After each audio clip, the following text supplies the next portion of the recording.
Ya, merasa bahwa Anda itu posturing, ya. Anda tuh menyesatkan. Itu aja. Ya. Saya boleh berpendapat kan? Saya menilai Anda tidak berhak bicara soal etik karena Anda memberi contoh yang tidak baik. Oh no. Semakin tinggi jenjang kepemimpinan, semakin luas cakupannya, semakin kompleks organisasinya, maka pemimpin makin mengandalkan pada nilai. Bukan lagi teknis-teknis, tapi makin mengandalkan pada nilai. Itu yang membedakan antara kepemimpinan yang kompleks dengan yang sederhana.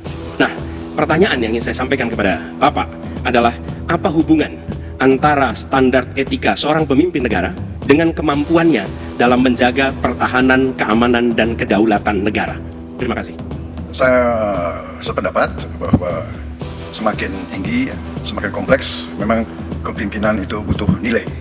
Nilai-nilai yang sangat fundamental. Pertama, nilai adalah cinta tanah air. Kedua, kejujuran.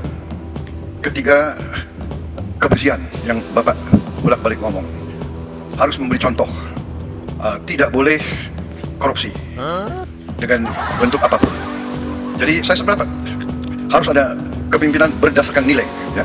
Jadi hubungan dengan etik benar. Ya, kita harus beretik dengan benar. Ya, jujur. Apa yang kita katakan itu ya yang ada di hati kita.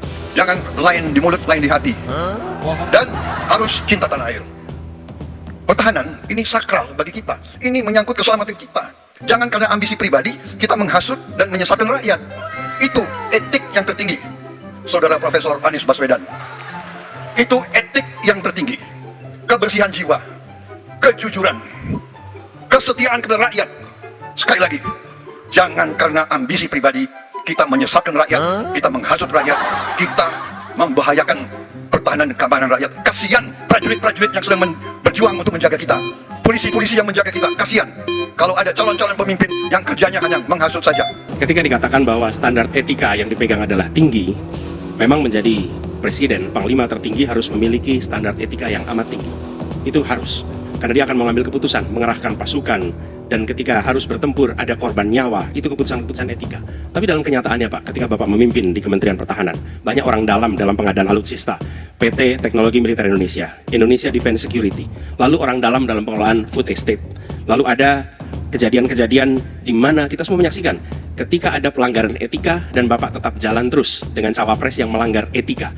Artinya ada kompromi atas standar etika. Standar etika ini fakta, ini fakta. Dan kemudian dalam pidato Bapak mengolok-olok tentang pentingnya etika. Saya tidak tega untuk mengulanginya. Pertanyaannya, apa penjelasan Pak Prabowo soal itu semua?